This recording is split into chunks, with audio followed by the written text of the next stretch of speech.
Good evening and welcome to the COVID-19 pandemic updates. I'm Kayode Okikelu. First, the highlights. Governor of Niger State, Abubakar Bello, along with his deputy and members of the State Executive Council, get second jabs of the Oxford AstraZeneca vaccine as the state flags off the second phase.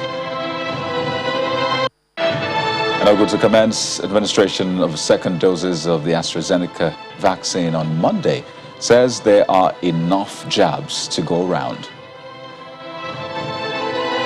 And World Health Organization Europe advises member states against international travel in the face of spreading Indian variant.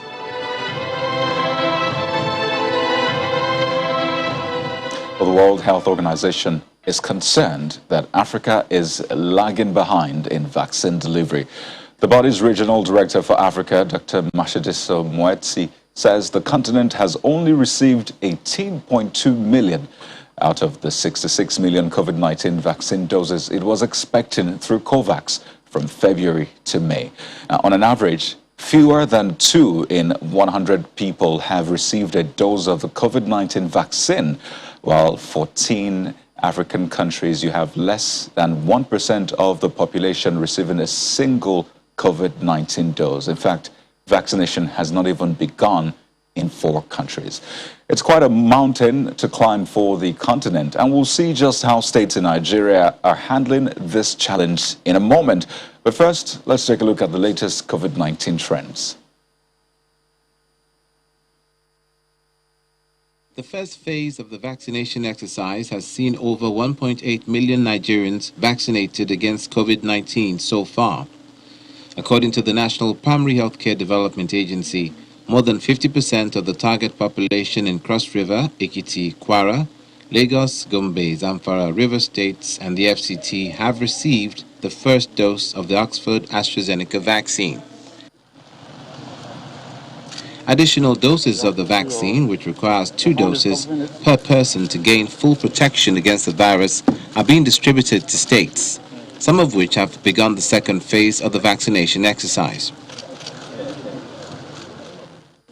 Recently, the National Agency for Food and Drug Administration and Control, NAFDAC, gave its approval for the emergency use of Johnson & Johnson COVID-19 vaccine in Nigeria, bringing the number of COVID-19 vaccines approved for use in Nigeria by the agency to 3. The latest figures coming from the Nigeria Center for Disease Control, NCDC, include 43 new infections reported from 6 states. Lagos tops the chart with 19 cases, followed by Rivers with 14 cases, and Katsina recorded 5. Jigawa recorded 3 cases, while Oyo and Kano states recorded 1 each. The overall count of confirmed cases in Nigeria now stands at 165,852. 36 people have been discharged in the last 24 hours after testing negative to the virus, raising the total number of recoveries to 156,456. There has been no death from COVID-19 complications since May 17th, the last time the country reported a casualty, leaving the fatality toll at 2,067. Globally, there are more than 164 million cases and over 3.4 million deaths reported from several countries. So let's talk money. The Senate has been speaking on the COVID-19 Intervention Fund. The Chairman, Senate Committee on Health, Senator Ibrahim Oloriegbe, says only 50% of the funds have been released so far and that the upper chamber will ensure its effective utilization.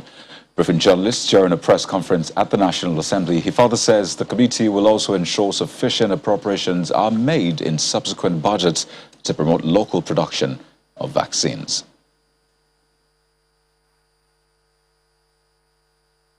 Grace to do only those things which we call pre-annual summit. 10 billion naira for improving local production of vaccines, in addition to what was allocated to NAFDAC to strengthen their ability to be able to test. And this committee, the joint committee, will work to be able to see how that will be effectively be utilized, so that not only to produce COVID-19 vaccine, but for us to produce vaccines for other diseases, particularly if all those ones I mentioned, that we are importing now, so I'm able to produce them. The decision of the committee was that there was before an effort which started during the Obasanjo's regime, but subsequently there has been challenges with it. We have now revisited it. So there was a PPP arrangement between the government of Nigeria and one private company to constitute a joint venture, which is known as BioVaccine.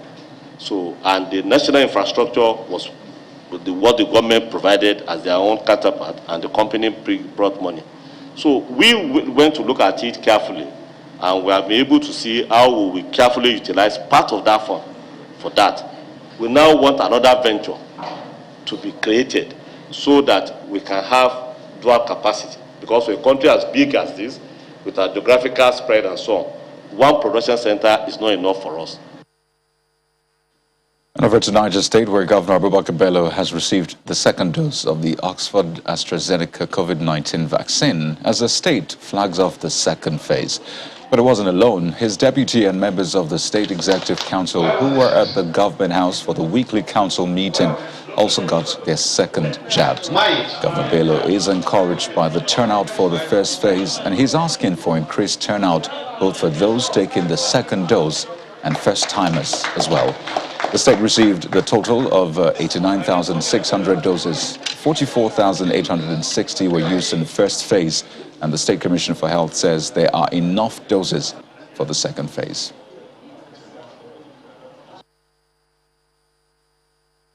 The first phase of the vaccinations 2 months ago, and today we're receiving our second dose. I want to assure everyone that it is safe.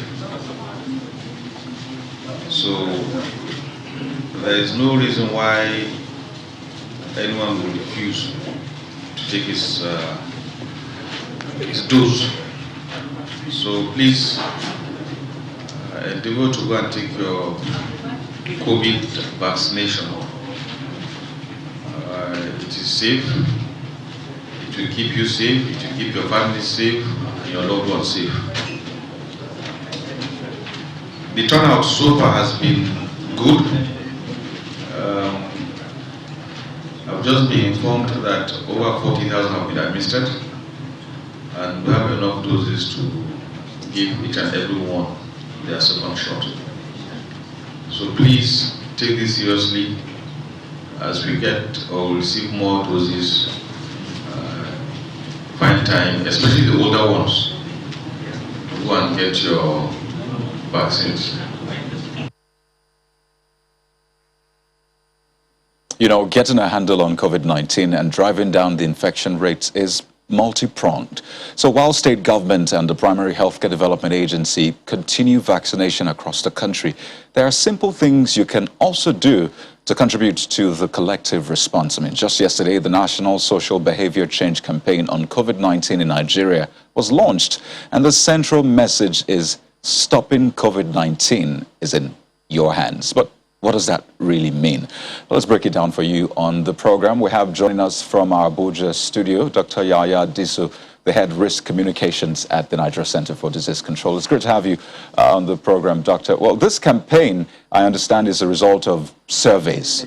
Thank you for having me. Great to have you. So I understand that this particular campaign is a result of surveys that have been conducted, and the Nigerian context is quite peculiar. I'm sure you can attest to that. So what would you say first is the edge that this campaign has in driving home the message and encouraging compliance compared with others which we've had?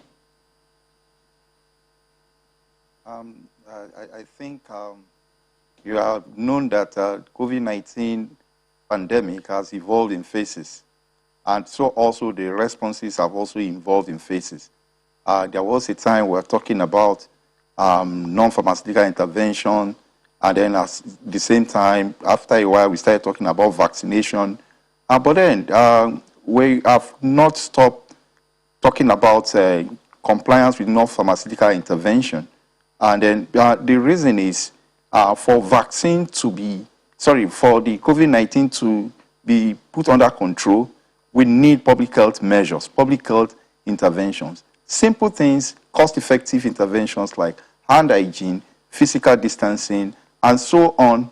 And then, but it seems Nigerians are getting tired, and probably they feel that they are getting too familiar with COVID-19, and then because of that, they don't take those actions again.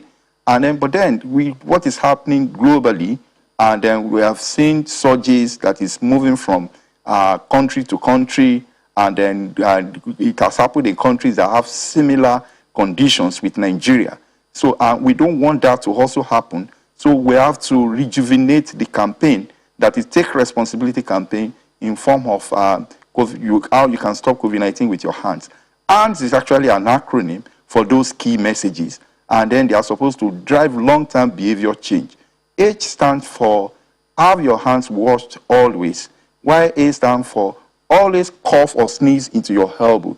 Then the N stands for, that is, then no going out without a face mask, while D stands for distance of at least 2 arm lengths must be maintained, and the S means stay at home when you feel sick, or you isolate yourself. And what this means is the first 2 alphabets are actually long-term behavior change that go beyond COVID-19 itself. Hand hygiene is good for all infectious diseases, while coughing into your elbow is respiratory etiquette generally that prevent other infectious respiratory illnesses.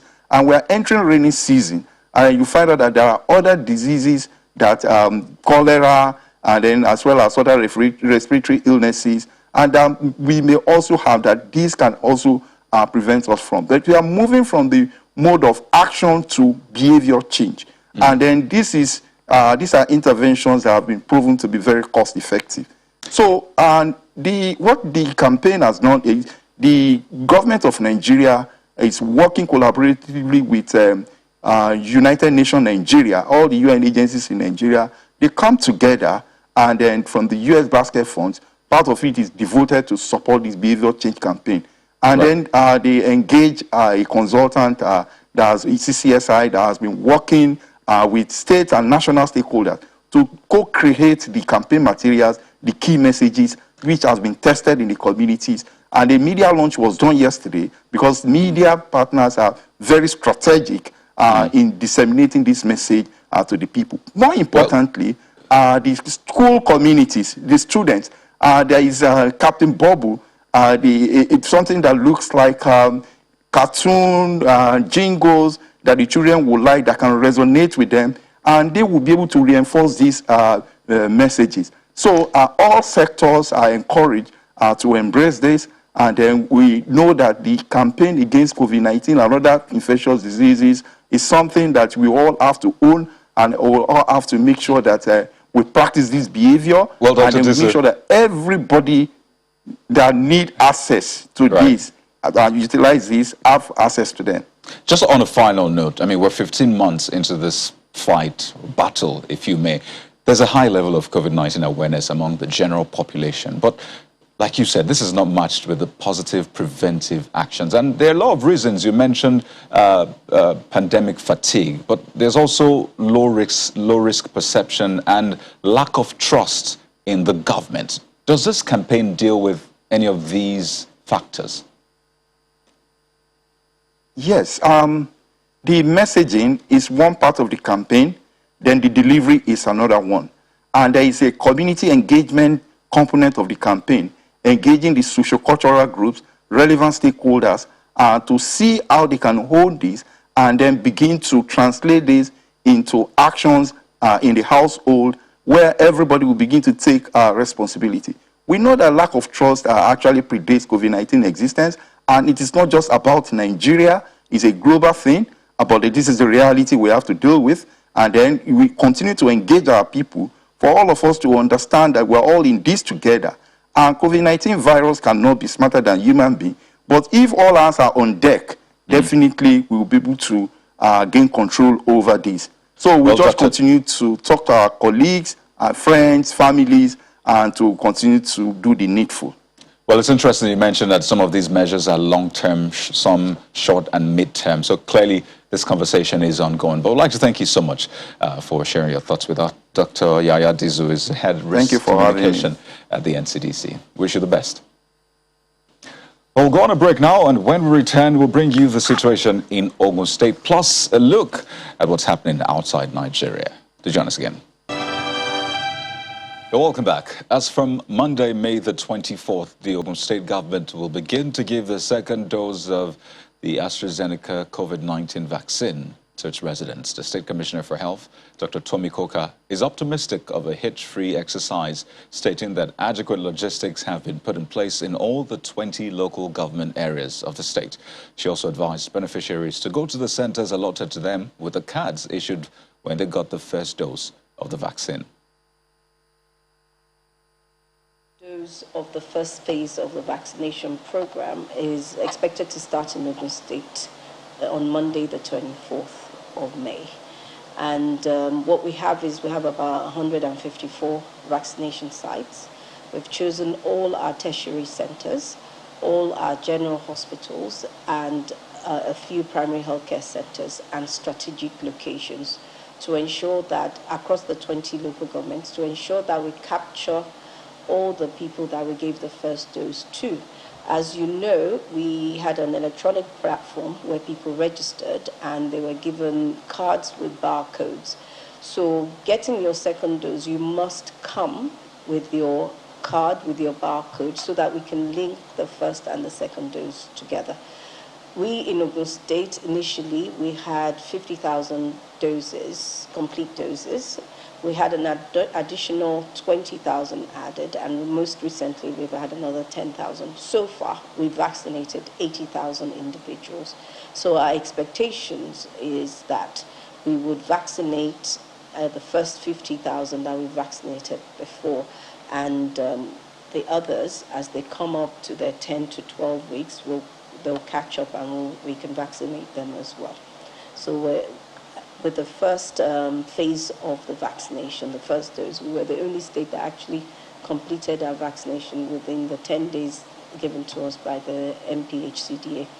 And we're hoping that our exercise this time will be also hitch-free. Now, while all of this is happening in Nigeria, we're also keeping our eyes on what's happening outside the country, especially with reports that the United Kingdom might just be this close to a third wave of COVID-19. Let's speak with Dr. Ife Odofin, a GP in the United Kingdom. Well, Doctor, earlier today, an expert from SAGE, which is Government Scientific Advisory Group for Emergencies, says that the UK could be at the start of a third wave.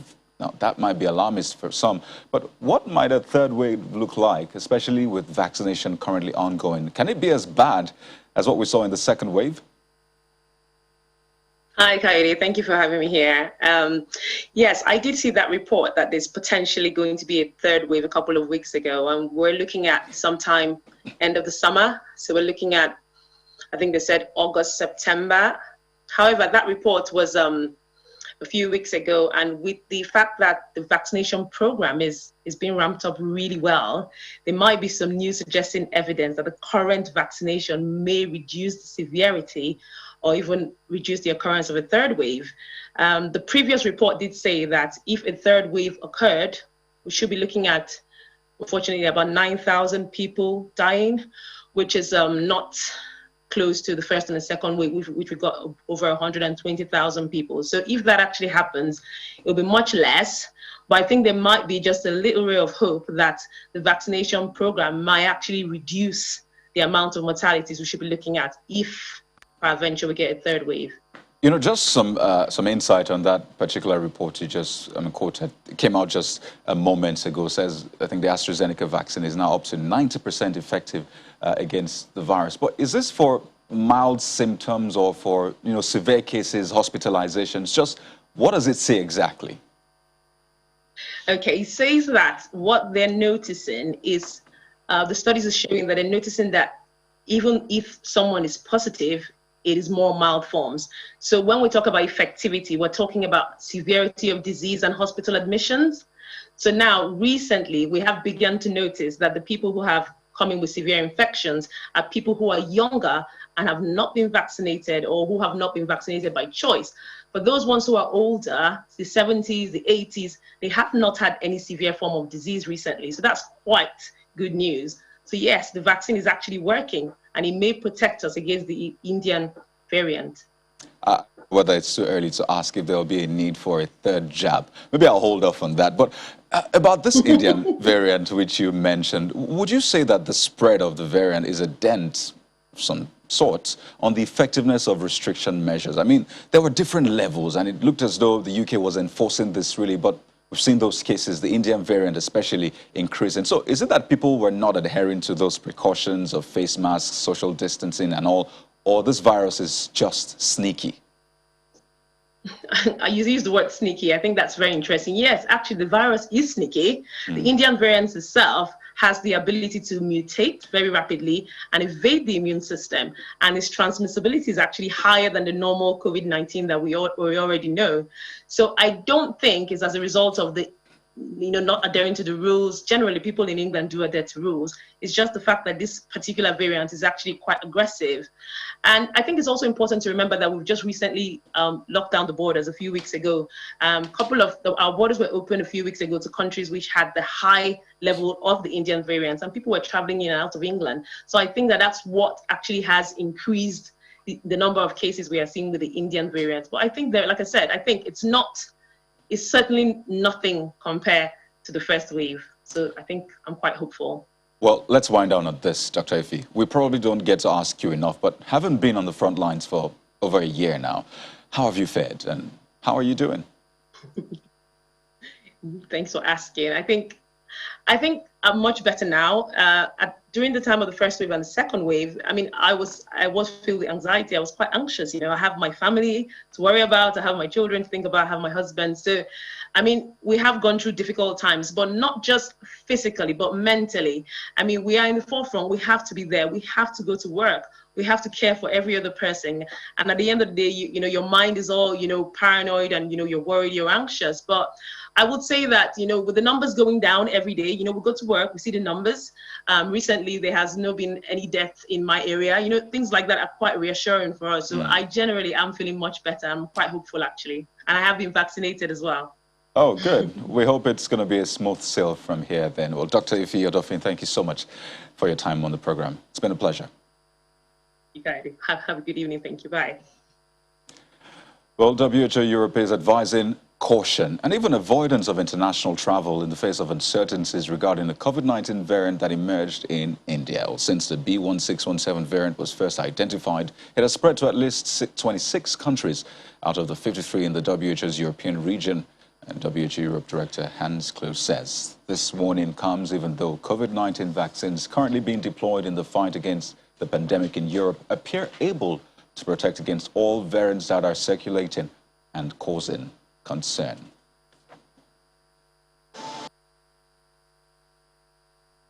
We are still learning about the new variant, but it is able to spread rapidly and displace the B117 lineage that has become the dominant lineage in Europe. Allow me to emphasize that all COVID-19 virus variants can be controlled in the same way, with public health and social measures, and that all COVID-19 virus variants that have emerged so far do respond to the available approved vaccines. Right now, in the face of a continued threat and new uncertainty, we need to continue to exercise caution and rethink or avoid international travel. Vaccines may be a light at the end of the tunnel, but we cannot be blinded by that light. The new variant of concern, B1617, first identified in India, has now been identified in at least 26 countries out of the 53 in the WHO European region, from Austria to Greece, Israel to Kyrgyzstan. Most cases have a link to international travel, but onwards transmission is occurring. Well, you heard it. Don't forget to protect yourself. The virus is still very much out there, so continue to take the precautions. And don't forget to visit our website, channelstv.com, for more updates and better understanding of the pandemic. We also have all the big stories for you from politics to business, sports, and so much more. Now, that's the COVID-19 update. Thank you for watching. I'm Kayode Okikule.